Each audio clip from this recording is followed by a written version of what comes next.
방송에서 제공하는 부동산 정보에 대해서는 방송사에서 책임지지 않습니다. 결과에 대한 책임은 투자자 개인에게 있습니다. 안녕하세요. 강민정입니다. 전국민 부자 만들기 프로젝트 이춘모의 세테크 재테크 시즌2 오늘도 함께 출발하겠습니다. 오늘 이 시간도 여러분과 함께할 부동산 전문가 해피하우징의 이춘모 대표 나오셨습니다. 안녕하세요. 안녕하세요. 벌써 새해가 며칠 지났네요. 네, 시간이 빠르네요. 이번 시간은 사실 다른 걸 하려고 그랬지 않습니까? 우리 주택의 부동산에서 그 기본적인 질문을 좀 받고 이러려고 그랬는데 오늘은 좀 보다 좀 따끈따끈한 얘기를 먼저 하고 가야 되겠습니다. 네. 미리 좀 예고를 해주셨는데요. 세테크 재테크 이춘모 대표님의 강의 방송과 함께 진행되고 있습니다. 매주 방송되는 이 본 강의를 시청하시고 궁금하셨던 점들을 해결해드리는 코너인데요. 세테크 재테크 전화 상담 번호 026344-7558번으로 함께 참여하시면 되겠고요. 전문가와의 정확한 상담을 통해서 여러분의 절세와 재테크 도와드리니까요. 부동산 관련법 그리고 투자 관련 궁금증 무엇이든지 물어보시기 바랍니다. 또 이번 시간도 신년 기획으로 준비를 했는데요. 2부에 2018년 부동산 바로 알기 시간이 있고요. 거기에 앞서 1부에서는 올해 분양하는 아파트 전부 모아서 청약시장 분석부터 함께 해드리려고 합니다. 오늘도 한 시간이 굉장히 알차겠죠? 달력부터 준비를 하셔야 될 것 같습니다. 이춘모의 세테크 재테크 지금 출발합니다.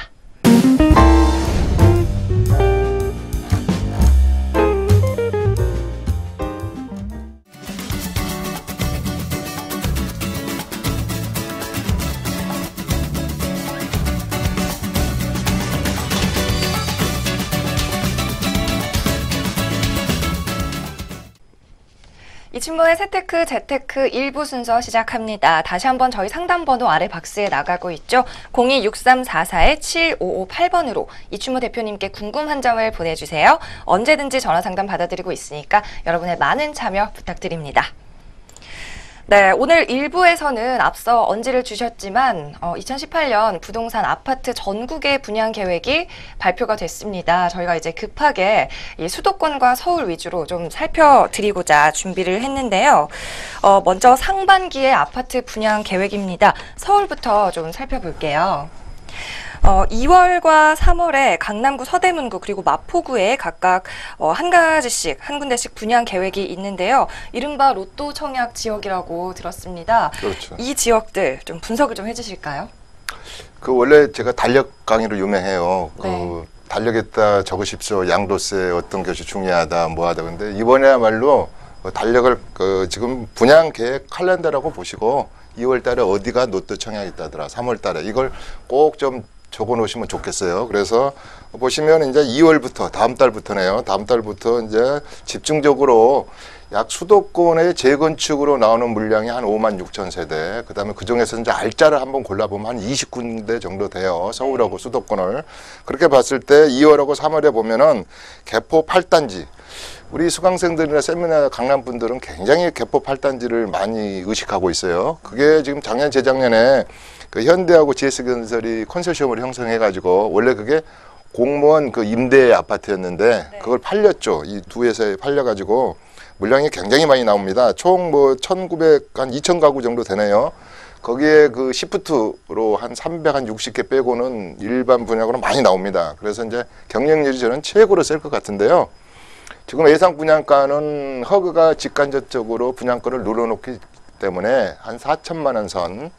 그전에는 뭐 4,300까지도 분양가가 있었죠. 그렇게 된다면 지금 우리 대치동의 개포 2단지 같은 것이 그 우면산이 내려다 보이는 것은 한 18억이 넘어요. 그렇다면 이 분양가가 4천만 원으로 결정된다면 한 12억 정도에 결정되겠죠.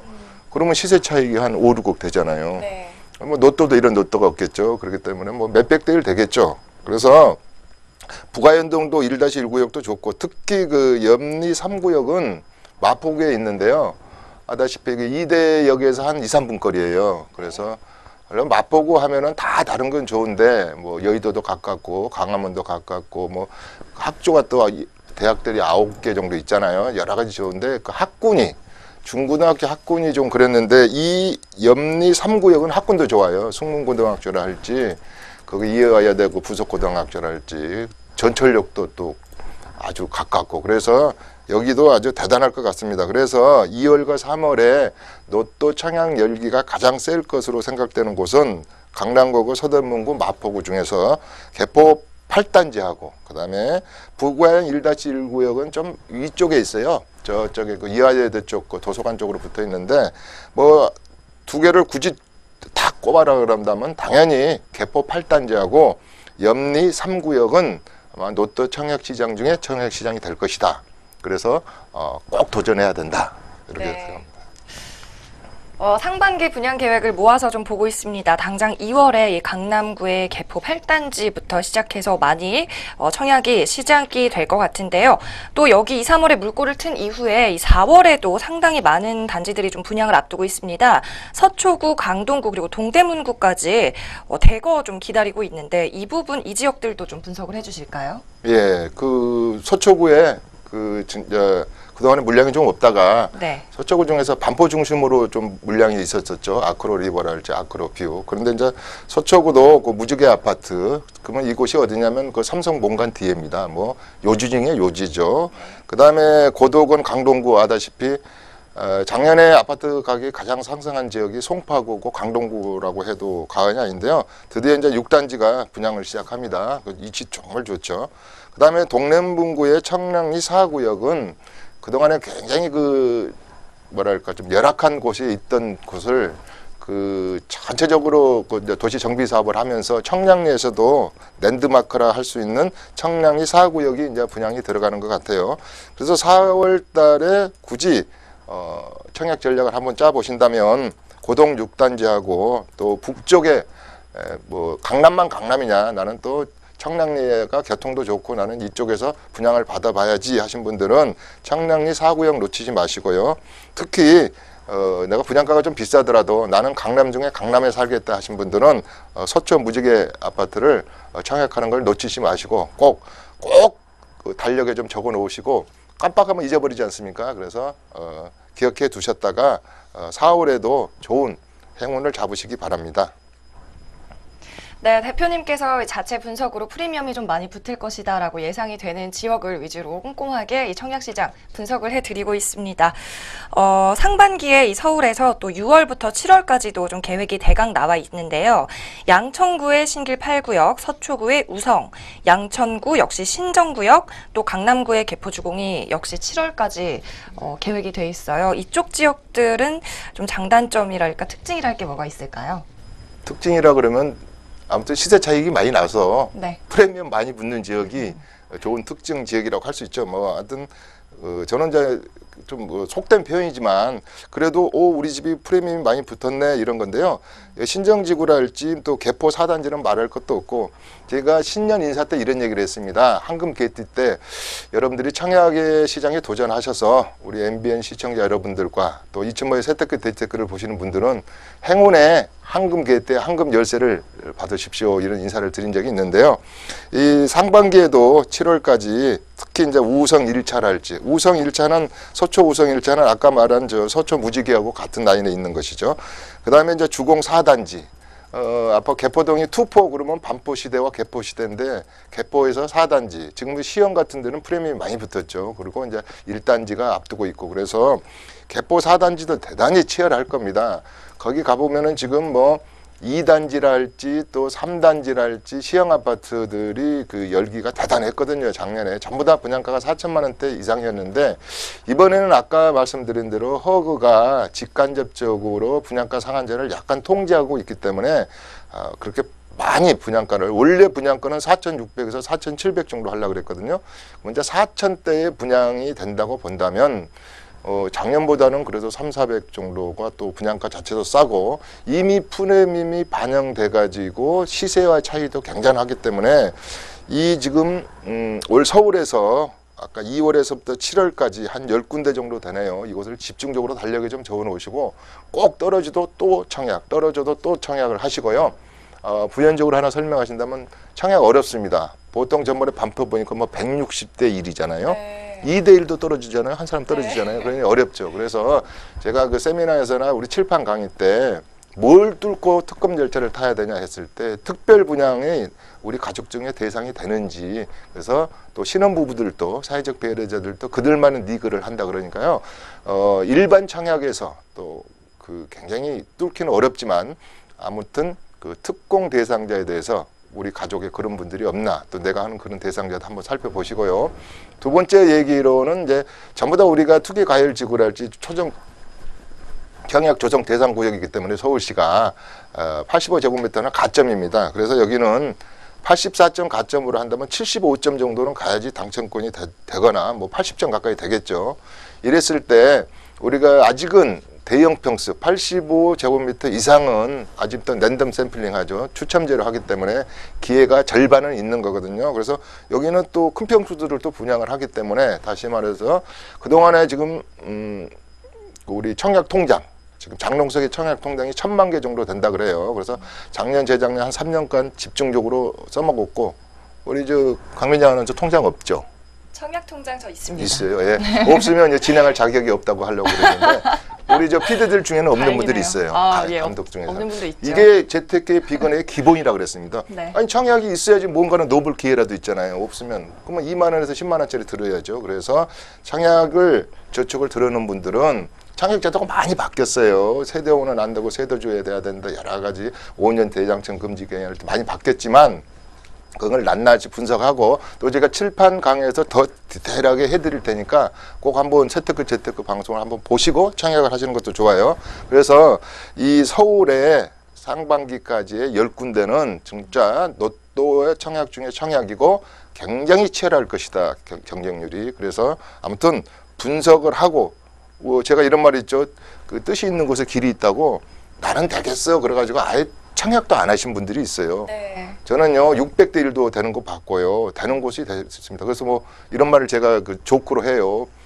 그 뭐 교회 다니신 분들은 새벽기도 열심히 하시고 절에 다니신 분들은 또 108배 하시고 그래서 열심히 정성을 들이라는 뜻입니다. 그래서 일단은 놓치지 말고 넣는 것이 정성입니다. 네. 여러분도 이 청약 시장에서 이 재테크 열심히 하셔서요. 올해는 꼭 내 집으로 들어가는 황금 열쇠 얻으시기 바랍니다. 서울권의 2018년 분양계획인 아파트 살펴봤고요. 이어서 수도권을 한번 짚어볼게요. 준서울이라고 불리는 이 하남이나 과천 지역에 이 분양 물량이 좀 많이 몰려 있는데요. 특히 1, 2, 3월에 분양하는 세대 가구만 합쳐서 거의 6천 가구가 넘을 것 같아요. 굉장히 대단지 아파트들이 많이 분양을 하는데 1, 2, 3월까지 과천과 하남에 분양하는 지역들 한번 살펴볼까요? 그래요. 과천의 청약시장에 도전하려는 분들이 한 6, 7년 기다렸거든요. 네. 이게 계속 딜레이 됐었어요. 그 위에 지상물 철거할지. 이게 원래 이제 보금자리 주택이었는데 그 과천의 지식정보센터 하면은 뭐 전철도도 4호선 하나 더 만들고 그 관악산 아래 과천이 오래된 도시 아닙니까? 84년도에 입주한 도시이기 때문에 네. 이제 새로운 도시가 하나 생기는 거죠. 그 다음에 이제 재건 쪽에서 나오는 일반 물량들인데요. 요 과천 지식정보센터는 지금 4월 분양을 이제 예상하고 있는데 대단할 겁니다.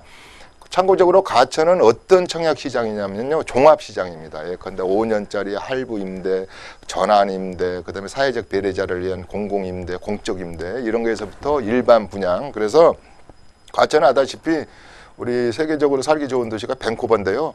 몇 년간 전국에서 가장 살기 좋은 도시로 꼽히기도 했고 네. 또 녹지가 많고 그래서 어떻게 보면 그 어떤 분들은 강남보다 과천이 덜 답답하고 공기도 좋아서 과천을 선호하는 게 있죠. 그래서 집중적으로 작년, 재작년에 많이 올랐어요. 재건축 단지가. 그렇지만 이제 이번에 과천 지식정보센터 타운에 분양하는 것은 보금자리를 풀어서 하기 때문에 분양가가 좀 저렴할 거고요. 저는 여기 경쟁시장은 서울의 어느 지역 못지않게 아까 준강남이라 그랬는데 강남보다 더 치열할 수 있습니다. 경쟁률이. 네. 그래서 준비를 만만하게 하고요.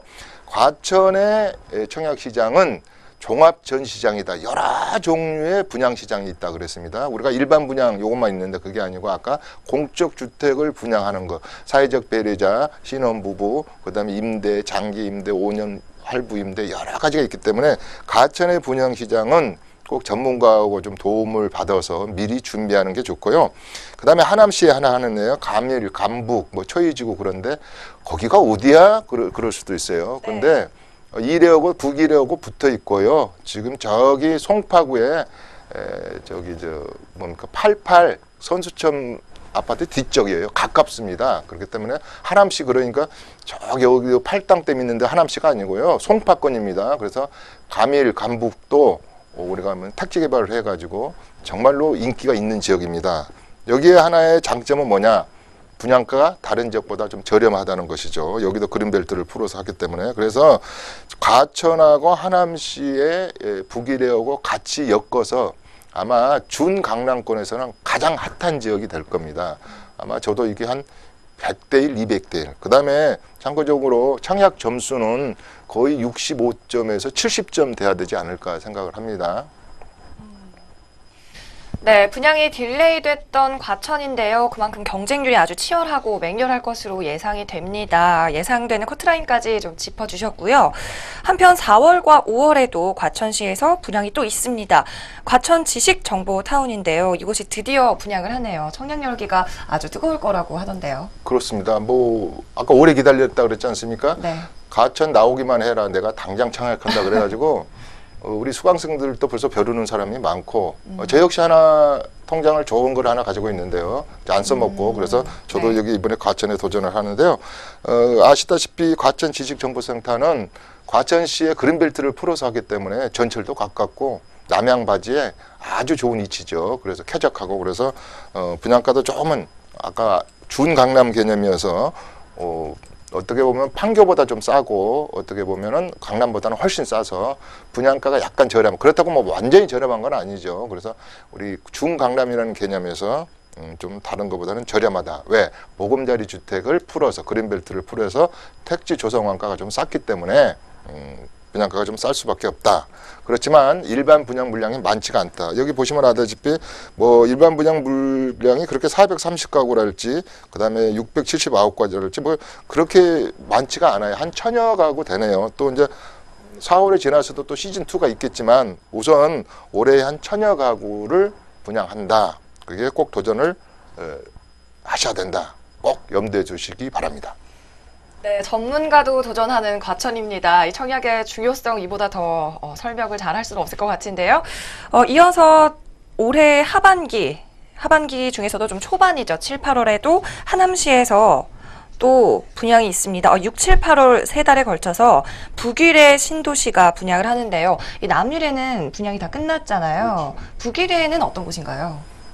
지금 또 우리 강남 사람들은요 북이래만 나오기만 해라 그래서 원래 우리 강교 신도시하고 그다음에 이래 신도시를 같이 만들면서 남이래가 인기가 굉장히 있었죠. 그 당시 분양가가 1,700에서 1,800만 원대 분양가였는데요. 벌써 네. 3년 전에 4년 전에. 근데 지금 매매가가 지금 2,400에서 2,800만 원 돈이죠. 그러니까 프리미엄이 얼마나 많이 붙었습니까?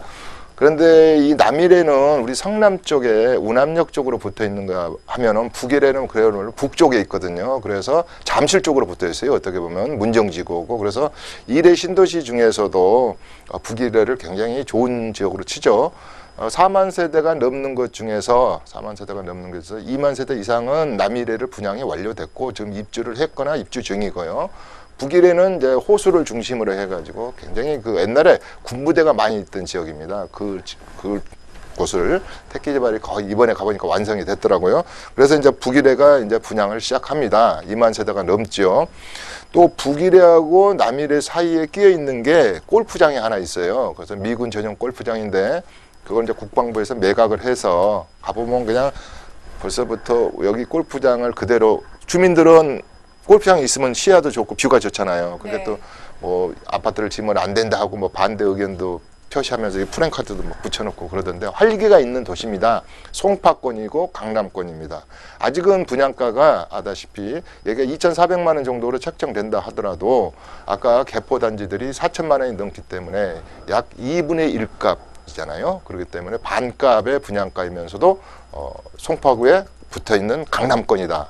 그래서 북이래는 특히 좀 주목해서 해야 될 게 아까 과천하고 비슷합니다. 여러 가지 청약 시장이 다양하게 열려 있거든요. 그러니까 임대에 관한 것도 좀 있고요. 소셜 믹싱된 거. 그다음에 공적 주택도 공급을 할 거고 그다음에 20년짜리 장기 시프트도 좀 있고 그래서 제일 제가 만만하게 보는 시장, 제가 만만하게 보는 시장이라는 분양가 대비해서 아까 감일, 감북, 그 다음에 이래 중에서도 북일의 시장. 두 번째는 분양가가 또 그나마 만만한 곳들이 이제 저기가 될 수 있죠. 과천이 될 수 있죠. 그래서 이제 시즌이 요게 8월까지가 2018년도에 약 20군데인데요. 또 시즌 2가 있어요. 혹시나 또 물론 내가 중간에 또 5월, 7월에 또 한 번 더 각인시켜서 요때 청약 날짜를 되짚어 가면서 또 한 번씩 더 얘기를 해드리겠지만 혹시나 이 20군데 중에 내가 다 넣어봤는데 다 떨어졌다. 네. 그러신 분들 속상하잖아요. 그래도 속상하지 마십시오. 왜냐하면 시즌 2가 남아 있습니다. 뭐냐면 우리 금토동도 남아 있고 또 판교 3 섹타 또 판교 이번에 또 발표를 했죠. 그런 거를 할지 또 우리 40군데 정도의 또 신도시를 미니 신도시를 만든다니까 그것도 남아 있고 강남 재건축 시장에서 나올 수 있는 물량도 한 5만 6천 세대 정도 남아 있어요. 그렇기 때문에 또 강북의 재개발 시장도 남아 있기 때문에 꾸준히 여기는 지금 칼렌더가 8월 달밖에 안 나와 있는데요. 또 9월에서 하반기 시즌 남아 있고요. 또 2019년 시즌이 남아 있거든요. 그래서 저는 올해와 내년에는 좀 마음을 정갈하게 그래서 마음씨를 좀 곱게 써야 되잖아요. 아무리 그래서 당첨이 되는 차분하게 꾸준히 넣어서 꼭 황금 열쇠 길을 지을 수 있는 해가 올해와 내년에 여러분들이 내 집 마련을 좀 값싸게 마련하는 길이 되기를 바랍니다. 네, 이른바 로또 아파트 아무나 낼 순 있지만 아무나 되는 건 아닌 것 같습니다. 꼭 공부와 분석 통해서 또 정성도 말씀하신 대로 필요한 것 같고요. 도전에 성공하시기를 바랍니다. 상반기 아파트 오늘 분양 캘린더 살펴보면서 분석을 해드렸고요. 앞으로도 방송 통해서 남은 물량들 주기적으로 확인해 드릴 테니까 본방사수 꼭 해주시기 바랍니다. 네, 이렇게 일부에서 알찬 질문들로 정리를 해드렸지만 아직도 궁금한 점이 남아있다 하시는 분들은 세테크 재테크 세미나장 활짝 열려 있으니까 언제든지 전화로 이용해 보시기 바랍니다. 부동산 세금 테크로 부자 되는 법 이춘모의 세테크 재테크 시즌2 일부 순서 여기까지 함께 해봤습니다. 02-6344-7558번으로 상담문이 언제나 열려 있는 거 알고 계시죠? 그럼 저희는 잠시 후에 2부로 돌아오겠습니다.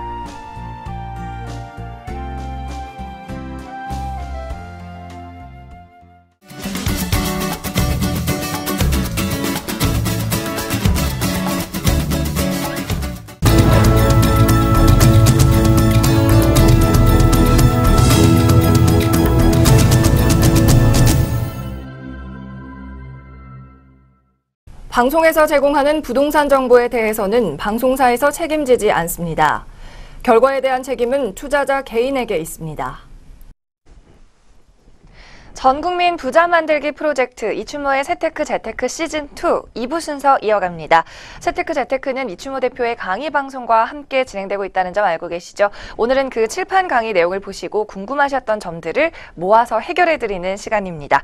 여러분을 위한 세테크 재테크 전화 상담번호 02-6344-7558번으로 활짝 열려 있으니까 언제든지 문의 전화 주시기 바랍니다.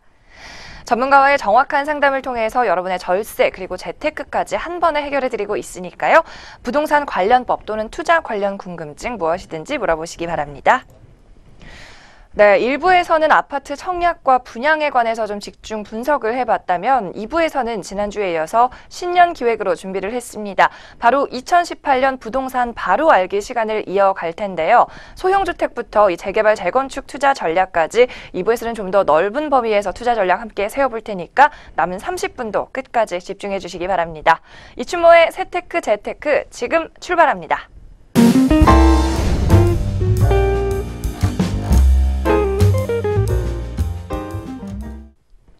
네, 세테크 재테크 2부 시작됐습니다. 다시 한번 저희 상담번호 아래 박스에 나가고 있죠. 02-6344-7558번 이춘모 대표님께 궁금한 점 연락 주시기 바랍니다. 네, 2부에서는 지난번 방송됐던 16회차 칠판 강의를 기반으로 궁금하실 법한 질문들을 준비를 해봤습니다. 이른바 2018년 부동산 시장 바로 알기. 그 첫 번째 질문은 도시형 생활주택입니다. 네, 도시형 생활주택이 오피스텔과도 좀 많이 비교되면서 언급이 많이 됐던 한 해가 지난 2017년이 아닌가 싶은데요. 도시형 생활주택, 줄여서 도생 이렇게 말하잖아요. 구입을 할 때 어떤 점을 좀 유의하면 좋을까요? 되게 궁금하지 않으세요? 저기 우리 강민정 아나운서 왜 이렇게 이름을 길게 도시형, 생활, 주택 네. 네? 7자나 되잖아요. 뭐 말하기가 참 불편하더라고요. 도시주택 해서 그래서 일단은 뭐 도시형 생활주택, 빌라, 다세대 뭐 이렇게 많이들 알고 계시니까 또 우리 그 빌라를 또 이거 도시형 생활주택을 좋아하시는 분, 막 좋아하시는 분도 있잖아요. 그래서 그거보다도 세테크 시간이니까 세금적으로 좀 일단은 접근을 해보죠. 주택이기 때문에 당연히 세수는 이제 포함이 되죠. 네. 그렇지만 파리 대책 때 이런 얘기를 했어요. 이제 분양권, 그 다음에 입주권을 포함해서 3주택자들에게는 지금도 벌써 4월 1일이 오지도 않았지만 투기 지역 내에서는 지금 가산세율을 적용하고 있죠. 10%포인트를. 근데 이제 이게 세법에는 이런 얘기가 있답니다. 우리가 간주인들을 적용할 때도 그렇지만 3억 이하의 저가 주택은 주택수에 포함시키지 않는다. 이제 이런 게 있거든요. 이런 건 왜 나왔냐면은 이 뭐랄까 지방에 활성화를 할지 또 지방에 그 당시 미분양 물량이 많아서 기준시가 개념으로 3억은 중과세 주택수에 포함시키지 않는다. 요거 한번 이제 기억을 하시고요. 그 다음에 우리가 중과세, 다주택 굉장히 많이 얘기를 합니다. 그러면 지금 2018년도를 넘어와서 이제 근데 10일째를 지나고 있는데 아직도 좀 뭐랄까 어벙벙하다 그럴까요? 그래서 이 다주택자 개념은 과거에도 있었고 파리 대책 이후에도 있었지만 이제 4월 1일이 지나면 다주택 개념은 좀 바뀌게 되는 거죠. 어떻게 바뀌면 2주택자도 다주택이다. 또 3주택은 20%포인트. 그러니까 좀 더 세졌죠. 그래서 일단 다주택은 도시형 생활주택 그렇기 때문에 정품 건축법에 의한 주택이 아니고요. 주택법에 의한 주택입니다. 우리가 오피스텔은 건축법에 의한 거니까 준주택 그래서 주택수에 포함 안 할 수도 있잖아요. 실질과세 원칙으로 실제로 내가 오피스로 사용한다면 그러나 이것은 뭐 어쨌든 무작정적으로 주택이다. 그렇게 됐을 때 세금 전략을 짤 때 이거 원룸투룸 조그만 거 하나 3억짜리도 아닌 거 가지고 내가 다주택자가 됐다. 그러면 이제 불편한 진실이 시작되는 거예요. 아이고 이거 돈도 안 되고 이러는데 이걸 사가지고 세금만 많이 나오지 않나 했을 때 이제 세 가지 방법이 있다 그랬습니다. 아까 뭐라 하냐면 주택수에 포함되지 않게 기준시가를 한번 살펴보는 방법하고요.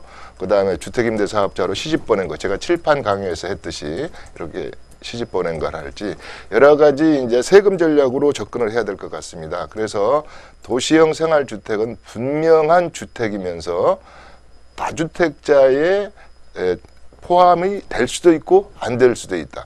이 기준은 기준시가 3억으로 한다. 우선 세테크적인 측면에서 딱 요것만 짚고 가도 다주택 할 때 3억.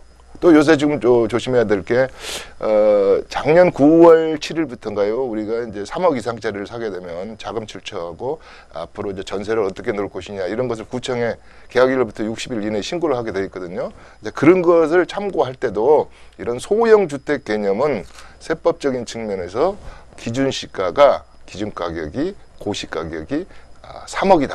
딱 하나 생각을 하고 가시죠. 네, 이 도시형 생활주택과 또 비교가 자주 되는 게 오피스텔이잖아요. 업무용은 주택으로 포함되지 않는다라는 말씀도 해주셨는데 오피스텔의 경우에는 올해 어떻게 접근하면 좋을까요? 그러니까 오피스텔하고 도시형 생활주택이 형제지간이에요. 뭐 알다시피 두 군데 중에 어느 곳에서 살려 그러면 다 오피스텔 한다 그러죠. 왜냐면 주차장이 빵빵하고 네. 일단 뷰가 좋잖아요. 10층, 20층. 네. 그런데 그게 형이라 그러면 동생은 도시형 생활주택은 좀 작잖아요. 근데 형이 부담해야 될 게 많죠. 왜냐면 관리비가 비싸고 맞아요. 또 임대료도 비싸고. 그래서 오피스텔이 우리 아파트의 주거 상품의 대용 상품, 또 보제재로서 많이 지금 한 45만 세대 정도 지어졌잖아요. 앞으로 또 분양했던 것이 입주를 기다리고 있고. 그래서 어떻게 본다면 도시형 생활주택이든 오피스텔이든 우리 소형 주택으로서 노키드족 그러잖아요. 우리가 아직 그 초등학교에 그다음에 신혼부부 때 아기가 생기기 전에는 충분히 살 수 있는 공간은 돼요. 일본에 가보니까 일본 사람들은 거의 신혼부부들이 이렇게 작은 원룸 또 더 작은 투룸에서 시작을 하더라고요. 근데 우리는 아직도 혹시 이제 많은 강남의 부자들이랄지 우리 여기 저렇게 좀 강민정 아나운서 같은 분은 야 우리 원룸에서 신혼 시작하자 그러면 내가 다시 생각을 그냥 이럴 거야. 그래서요 일본 사람들은 틀려요. 네. 그래서 뭐 앞서거니 뒤서거니 형 동생 사이인데요. 한 가지 이 좀 초과 공급된 면이 있다. 그다음에 수익률 측면에서는 수익률이 좀 떨어진 측면이 있다. 또 관리할 때 좀 아파트는 그냥 가만히 줘도 관리소에서 관리를 하는데 이게 옷건데 오피스텔이 10세대다 그러면 주인이 10명이거든요. 그래서 관리 주체가 없기 때문에 좀 힘들고 특히 요새 지금 3개월 동안 도시형 생활주택하고 오피스텔이 전세가 잘 안 나가고 있습니다. 그래서 전세 문제가 우리 정품인 아파트보다는 더 신경을 써야 된다. 근데 한 가지 좋은 점은 또 있죠. 거의 이런 것들은 역세권에 있잖아요. 역세권에 딱 그 직주형 그러니까 역세권에 대부분 도시형 생활주택들은 그런 대로 뭐랄까 월세랄지 수익률이랄지 인기가 아직도 꾸준하다 이렇게 정리할까요? 네. 도시형 생활주택이든 오피스텔이든 워낙에 이제 1인 가구가 늘어나면서 이 소형 주택 수요가 앞으로 계속 많아질 수밖에 없을 것 같습니다. 네, 이번에는 상가 투자도 함께 알아볼게요. 상가 주택, 그리고 그 외에 어떤 상업용 매물들이 있는데요. 투자 중에서도 특히나 좀 어려운 게 상가인 것 같습니다. 2018년에는 어떻게 대응하면 좋을까요? 이제 상가가 과거에는 상가에서 세 받아가지고 여고 동창회에 가서 정심 쏜다 그랬잖아요. 네. 근데 요즘은 상가를 잘못 사면 제가 이제 상가집 된다 이런 말을 이제 조크로 많이 하고 그러는데 왜 그러냐면 목돈이 많이 들어가서 상권이 안 살면 문제가 되는 것이죠. 그래서 상가를 살 때는 굉장히 좀 조심해야 되는 거고 또 세금 문제로 접근하면 우리 주택 부분의 세금에 대해서는 감면이나 비과세 규정들이 예컨대 2천만 원 이하는 또 2018년까지 올해까지 또 유예되고 있기도 한데 이 상가나 건물에서 나오는 임대소득에 대해서는 철저하게 세금 관리를 잘 해야 됩니다. 또 종합소득하고도 관계가 되기 때문에 그래서 상가는 굉장히 그 우리가 고를 때 좀 신경을 써야 될 부분이 많습니다. 제가 항상 그러지만 워낙 고가이고 목돈이 많이 들어간 관계로 정말 상가 하나 잘못 써놓고 고민하신 분 굉장히 많거든요. 그래서 상가를 사지 말라는 게 아니라 상업용 부동산으로서 수익형 부동산으로서 지금도 최고의 자리매김하고 있죠. 비싸니까 또 다른 상품에 대해서 임차인이 달랑달랑 안 그러고 한 번 하다 보면 4, 5년씩 있고 그러잖아요. 어떤 경우는 뭐 거기서 장사만 잘 되면 10년씩 장사를 하기 때문에 관리하기는 좀 편하고 그런데 과연 상권이 그다음에 세입자가 만족도를 갖고 장사가 잘 된 곳에 상가를 적절하게 이제 수익성도 좀 맞아야 되겠죠. 너무 비싸면 안 되니까. 그렇지만 지금 상가 사놓고 좀 고민하신 분들이 지금 이대 신도시랄지 좀 미사 몇 군데 신도시 분들은 지금 이야기를 들어보면 아직 상권이 형성 안 돼서 밤잠을 설친다 그러나 그러겠습니다. 그래서 좀 더 상가 사신 분들이 더 속상하거나 또 그럴까봐 여기서 그냥 그만두는 게 좋겠네요. 좀 더 주의하자. 뭐. 네, 자세한 상담 내용은 화면에 번호 이용하시면 되겠습니다. 도시형 생활주택과 오피스텔 그리고 상가까지 투자 전략을 세워봤습니다. 다음은 토지 시장인데요. 올해 이 주택 규제가 워낙에 많이 생기다 보니까 발빠른 투자자들은 벌써부터 토지로 좀 많이 이동을 하고 계시더라고요. 규제를 아무리 많이 해도 이렇게 풍선 효과가 좀 여지없이 드러나고 있는 것 같은데요. 부작용도 조금 우려가 되는 상황입니다. 토지 시장은 좀 어떨까요?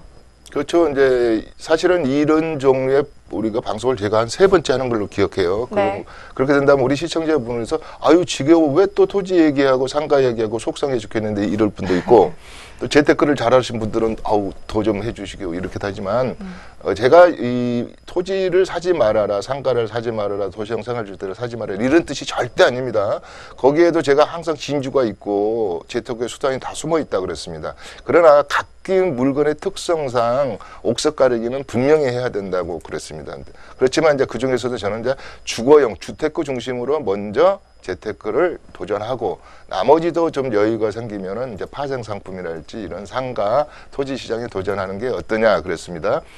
전번에 칠판 강의에서도 그렇듯이 토지 상품은 전통적으로 퍼빌릭적 공적 개념이 강해서 중과세 세율입니다. 뭐 지금도 물론 비용명 토지에 대해서는 장기보유 특별공제를 10년 이상까지 보유했으면 30% 해주고 있지만 어떻게 됐든 간에 비업용 토지는 10%포인트가 중과세율을 적용하고 있다.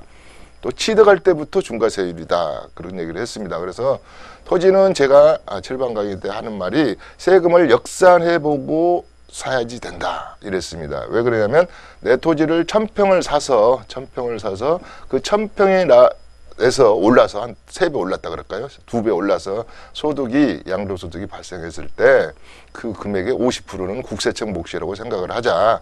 다른 것보다는 중과세율이다. 이렇게 얘기를 한 적이 있습니다. 토지 시장은 국지적일 겁니다. 예컨대 뭐 그린벨트가 풀리고 수도권 지역이랄지 좀 규제가 풀리는 지역은 시장이 좋을 것이고 또 좀 뭐랄까 지방으로 좀 가가지고 우리가 전국적 토지라 그러거든요. 그냥 임야고 그다음에 개발 헤딩을 해서 허가를 득하기도 어려운 거랄지 그걸 맨 땅에 헤딩을 한다고 그럽니다. 그래서 이렇게 개발 행위를 할 수 없는 토지 시장들은 좀 그렇게 작년 재작년 쭉 그렇게 활성화되지 못했어요 시장이. 그래서 올해도 똑같을 것 같다. 그래서 되도록이면 우리 아파트도 그렇지만 수도권 쪽에 토지 시장을 한번 뭐랄까 넘나드는 것이 일단 좋겠다. 싸다는 게 비지떡이다. 싸다서 문경세제 넘고 저기 어딥니까? 뭐 해남 땅끝까지 산다고 해서 재테크가 오른 건 아니거든요. 네. 어떨 때는 비싼 게 정말 재테크일 수가 있죠. 그러니까 토지는 비싼 걸 사자. 네. 네, 뭐 어디가 좋다고 하더라, 어디가 오른다더라, 이런 하더라라는 말만 듣고 무작정 뛰어드시면 안 될 것 같습니다. 초보자분들은 이 주거용 위주로 좀 매물을 도전하는 이후에 토지 시장에 눈을 돌려보시는 게 안전할 것 같습니다. 네, 오늘 칠판 강의 16회차 강의를 기반으로 Q&A 진행하고 있습니다. 이날 강의 키워드 또 단독주택 다가구의 세금이 있었는데요. 이번에는 세테크 얘기를 또 해볼 수 있을 것 같습니다. 다가구나 단독주택의 경우 세금 문제 좀 어떻게 케어하면 좋을까요? 칠판 강에서 얘기했지만 단독하고 다가구가 과거에 진짜 부자들이 가지고 있거든요. 이게 예컨대 진짜 부자는 강북에 있고 벼락 부자는 강남에 있다 그러는데 지금 네. 반대예요. 지금은 뭐 나 투포에 산다. 그럼 어디예요? 반포, 개포를 투포라 그러거든요. 아 그렇습니까? 부자네 이렇게 하거든요. 아다시피 뭐 평당 5천만 원이 넘고 뭐 33평대 아파트가 뭐 18억 그다음에 뭐 23억짜리도 있더라고요. 자 네. 그렇습니다. 이랬을 때 그러면 단독은 부동산이 아니냐? 나도 본연의 부동산이다. 우리 84년 5년대에는요 아파트먼트가 13%밖에 안 됐어요. 다 우리 단독에 살았어요. 저희 고등학교 시절에만 해도요 아파트 살면 무슨 귀족 애들인지 다른 나라에서 오는 애들 같았거든요. 지금은 대한민국이 아파트 공화국입니다. 지금은 뭐 70% 이상이 이제 아파트먼트로 서울이 채워져 있는데요. 그 중에서도 단독이 이제 희소성이 있는 것은 특히 이제 방배동, 목동 뭐 이런 데는 9호선이 지나가는 데는 금싸라기가 됐죠. 이제 두 가지 원칙에서 그렇습니다. 신축을 할 수 있는 어번 인필 하우징용하고 혹시 단독을 이렇게 허물고 재개발, 단독 재건축, 또 가로주택 정비사업. 그러니까 도정법으로서 뭔가는 개발할 수 있는 지역 내의 단독은 지금도 비싸고 진입 비용도 많이 들어가게 되는 거죠. 자. 마지막으로 세금 얘기를 하고 가자면 단독은 세금이 많습니다. 왜 그러냐면 세율은 똑같은데 과거에 20년, 30년 때 살 때 취득 원가가 굉장히 낮은 거였거든요. 과거에. 그러니까 보통 한번 단독 좋은 곳은 이사를 안 가시고 20년, 25년 어떤 분들은 30년씩 보유하기 때문에 이럴 때는 저는 단독을 가진 분들은 적어도 1세대 1주택 비과세 원칙으로 몰고 가야 된다. 이렇게 생각을 합니다. 한번 계산해 보면 됩니다. 내가 전번에 우리 삼성동 박근혜 대통령 집을 계산했을 때 1세대 1주택인데 57억이나 남았지만 세금이 3억 8천이다. 근데 여기에 도시형 생활주택이든 뭐 조그마한 2주택이었다. 그렇으면 다시 계산해 보면 17억이라는 세금을 내야 되거든요. 그렇게 차이가 한 5배 나죠. 그래서 단독주택 가지고 계신 분들은 팔 시점이 돼서 정말로 1세대 1주택 비과세 전략으로 짜는 것이 가장 핵심 포인트다. 이렇게 표현할 수 있겠습니다. 네. 오늘의 5번째 질문, 단독주택과 다가구 주택의 세금 관리 문제까지 함께 해봤습니다. 이 매주 세테크 재테크 칠판 강의 진행되고 있는데요. 방송이 나간 후에 시청자 질문이 굉장히 많이 쌓이게 됩니다. 여러분의 질문을 이 시간, 스튜디오 시간에 1, 2부로 나눠서 진행을 해드리고 있으니까요. 오늘 남은 2부 시간도 끝까지 집중력 잃지 마시고 함께 해주시기 바랍니다. 이어서 6번째 질문입니다. 많은 분들이 궁금해하실 재개발과 재건축 질문인데요. 내년에도 도시정비 쪽은 좀 강세일 거라고 예상을 하셨잖아요. 그렇습니다. 그런데 또 그만큼 정부의 집중 단속 대상이기도 합니다. 리스크 관리 좀 어떻게 하면 좋을까요? 뭐 이제 벌써 우리가 1월 1일 지났으니까 벌써부터 우리 재건축에서는 이제 우리가 초과이득 환수제가 이제 발동을 네. 했잖아요. 그러면 예컨대 우리 반포 1단지 같으면 1인 조합원당 뭐 한 6,700만 원 정도씩을 뭐 부과 대상이다 이런 정도로 일단은 재건축을 초과 이득에 대한 한수제가 실시됐고, 두 번째 그와 관련해서 청약시장에서도 이제 단율세율들이 적용되고 있고, 그 다음에 입주권 포함 분양권 포함 모든 것들에 대한 것이 조합원 승계 지위에 가는 것이 제약이 있다. 재개발 재건축이니까 어차피 한번 얘기를 간단하게 한다면은요, 우리가 이제 조정 대상 구역 내에서는 그래도 하나의 숨통을 트여주는 것 같아요. 이번 달 25일부터는 재건축을 가지고 계신 여러분들께서 10년을 보유했다든가 5년을 거주한 사실이 있으면 일단은 조합원 지위 양도를 인정하겠다 이랬습니다. 그렇기 때문에 약간은 매물이 좀 나올 확률도 있고, 내가 팔고 나갈 때 좀은 넉넉한 누움이 생겼다. 그전에는 지금 이거 출구 전략이 이걸 막히다 보니까 세금도 많고 조합은 지위 양도도 안 된다 그러지.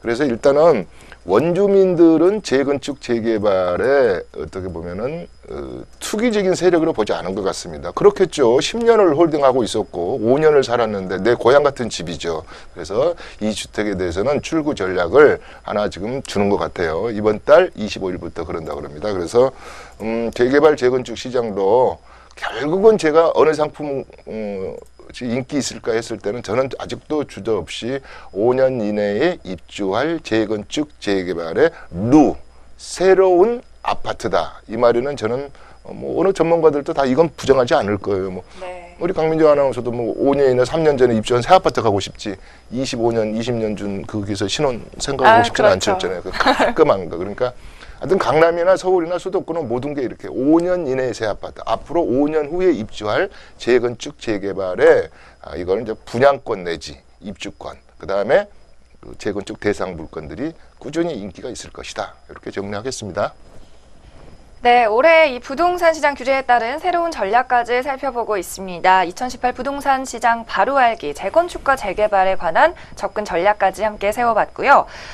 마지막 질문입니다. 우리가 일부에서도 살펴봤지만 내년에는 전국에 이 아파트 분양 물량이 굉장히 많았잖아요. 또 한 번 짚고 좀 넘어가 보겠습니다.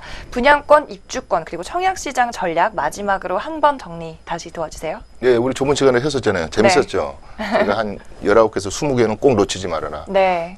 이걸 서머리 해가지고 아주 또 5개를 압축할게요. 그날 달력에 안 써놓으신 시청자분도 있고, 그날 또 어디 외출하셔서 못 보신 분도 있잖아요. 네. 자, 이제 노드맵이 하나 나왔어요. 이제는 그 알짜에 부기래가 한 12,000세대가 한 11개의 지구로 나누어서 약 한 8,000세대가 쏟아질 예정이거든요, 올해. 그래서 북일의 시장 놓치시면 안 됩니다. 왜냐하면 2013년도에 분양받았던 사람들은 1,600에서 1,700 정도의 분양을 받았어요. 근데 지금은 이제 2,500~600대의 분양가가 예상돼요. 그러면 벌써 3년 만에 더블이 올랐잖아요. 1,000만 원. 이게 재테크가 그런 거거든요. 그래서 2013년대는 미분양돼 가지고요. 저도 1회를 저희 그 아들 주려고 시아버지가 이게 하려면 집 하나 주면 좀 이렇게 된다 그래서 네. 이렇게 증여를 한 적이 하나 있는데 많이 올랐더라고요. 그래서 1회를 놓치시면 안 된다. 이게 한 8,000세대가 나오고, 그 다음에 나머지 세대는 공적주택이라는 했습니다. 임대랄지 신혼부부용 이런 것들이 나기 때문에 1회 놓치지 마시라. 두 번째, 과천시장 놓치지 마시라 이랬습니다. 그래서 시간이 없으니까 간단하고 가겠습니다. 그 다음에 강남의 재건축 시장에서 나오는 물량들이 있어요. 그러면 그 시장이 대표적으로 시세 차익이 많이 나는 것이 우리 다음 달 정도에 지금 분양을 기다리고 있는 우리가 흔히 말하는 개포 8단지. 굉장히 지금 강남에서는 핫 이슈로 떠오르고 있고, 고령마을 일반 분양 물량. 그 다음에 이제 마지막으로 또 한다면 뭐가 있냐면 85제곱미터 이하의 가점제로 하는 것은 결국은 그동안에 무주택자로서 집이 없이 16년 이상 17년 동안 기다리시고 부양가족이 많은 사람들의 혜택입니다. 그러나 85제곱미터가 넘어서 큰 평수들에 대한 리그는 또 다르게 하잖아요. 가점제하고 또 틀리게. 그렇기 때문에 그 시장도 지금 장롱송에 숨어있는 600만 원짜리, 1000만 원짜리, 1500만 원짜리 종합통장이 이제는 힘을 좀 발휘할 때가 온 것도 같아요. 그래서 제가 이런 말을 했습니다. 2017년에도 2016년에도 부장권 시장이 100조 시장이 섰지만 이제는 2018년과 2019년에는 물량은 풍부해요. 37만 세대 정도 되는데 그러나 여기서는 옥석을 가리지 않고는 안 된다. 2016년, 17년 그때는 아무거나 넣어도 됐어요. 분양가도 싸고 뭐 가족 간에 세대원 간에 아무나 넣어도 됐는데 지금은 분명히 제가 하는 말 중에 부자가 되려거든 뭘 해야 되냐면 기술을 들어가야 된다 그러잖아요. 기술. 그래서 기술적인 분석을 좀 하고 창역해야 된다 이렇게 이야기를 하겠습니다. 너무 겁을 주는 것 같아요. 내가 시청자분들한테. 네, 2018년 아파트 이 청약시장 관련된 투자 전략도 짚어봤습니다. 이 꽁꽁 아껴뒀던 청약 통장 한 번쯤 도전해 보셔도 좋을 것 같은데요. 우리 칠판 강의, 본 강의도 부족하다면 꼭 복습하셔서 내 집 마련 전략에 성공하시기 바랍니다. 네, 혹시 대표님 세미나 이번 주도 역시나 진행하시나요? 예, 이번에는 그 세법 중심으로 하거든요. 네. 그래서 이제 많이 바뀌었잖아요. 새해부터. 그래서 아직도 헷갈리시는 분들이 많아요. 다주택 개념이랄지 어떻게 하면 1세대 1주택으로 비과세 한다든지 특히 다주택자의 배제 기준에 대해서 그러니까 경우의 수에 대해서 이번 주는 많이 하거든요. 제가 그랬죠. 세법 시간에 세 채 네 채가 있어도 여러분들이 중과세 대상이 아닙니다. 그 경우의 수와 그 특례 조항을 잘 보면 예컨대 이런 거죠. 상속받은 주택을 5년 안에 팔게 되면 그것도 우리 중과세 할 때 주택세에 포함을 안 된다든지 이렇게 또 결혼하시잖아요. 또 두 분이 합가해가지고 결혼해가지고 집이 2개 될 때도 또 먼저 하나 주택을 팔았을 때 이럴 때는 전체 경우의 수가 많고 그래서 이번 세미나는 항상 연초에는 제가 그렇지만은 세법 중심으로 전략을 짭니다. 그래야지 편안하게 1년 동안 12월 달에 종부세 낼 때까지 이 캘린더를 작성할 수 있거든요. 올해 1월 달에 벌써 지금 자동차세 미리 내신 분들은 10% 할인해 주잖아요. 그래서 1월부터 아무튼 세금이 지긋지긋하게 있어요. 그래서 1월은 세테크 쪽으로 많이 세미나를 한다 이렇게 생각하시면 되겠습니다. 네, 세미나장 활짝 열려 있으니까 언제든 도움 필요하시면 연락 주시기 바랍니다. 부동산 세금 테크로 부자 되는 법 이춘모의 세테크 재테크 시즌2 오늘 2부 순서까지 여기서 모두 마치겠습니다.